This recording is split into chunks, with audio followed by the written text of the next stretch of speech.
IT job కోసం try చేస్తున్నారా? Coding tutor లో ట్రైనింగ్ తో పాటు స్టైఫండ్ అండ్ 100% జాబ్ గ్యారంటీ.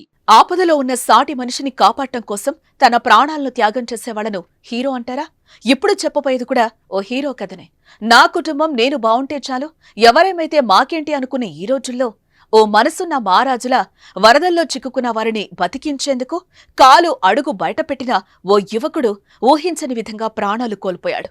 నలుగురి ప్రాణాలను కాపాడి మూగజీవాలను రక్షించి వరదల్లో కొట్టుకుపోయాడు.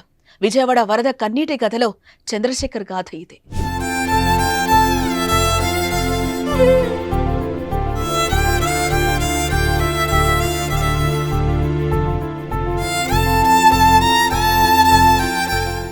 తెలుగు రాష్ట్రాల్లో సంభవించిన జల ప్రళయం తీవ్ర విషాదాన్ని మిగిల్చింది.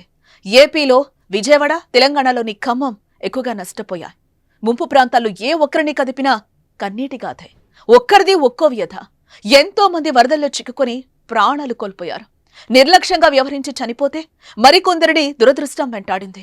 ఖమ్మంలో ఓ కుటుంబం కొట్టుకుపోయింది.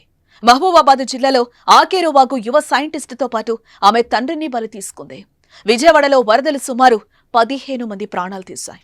చాలా మంది చావుకు దగ్గరగా వెళ్ళొచ్చారు. వరదలో చిక్కుకొని ఇక చావే గతి అనుకున్న వారిని రియల్ హీరోస్ రక్షించారు. అలాంటి రియల్ హీరోనే విజయవాడకు చెందిన చంద్రశేఖర్. విజయవాడలో చాలా మంది యువత మానవత్వంతో సాయానికి ముందుకొచ్చారు.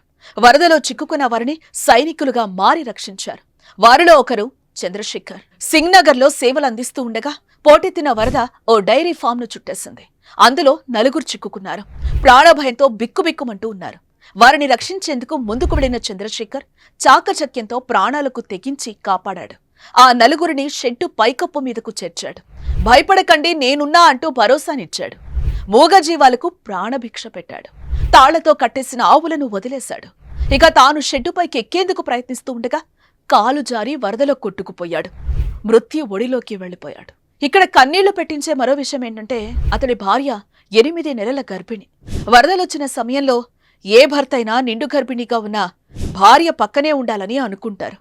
కానీ చంద్రశేఖర్ తన కుటుంబం క్షేమంగా ఉంది, మిగిలిన కుటుంబాలను రక్షించాలనే మానవత్వంతో, సేవా హృదయంతో సేవలందించడానికొచ్చి మరణించడం గుండెల్లో పిండేస్తోంది. చంద్రశేఖర్ మరణం ప్రతి ఒక్కరిని కలిచివేస్తోంది. కళ్ళంట నీళ్లు పట్టిస్తోంది.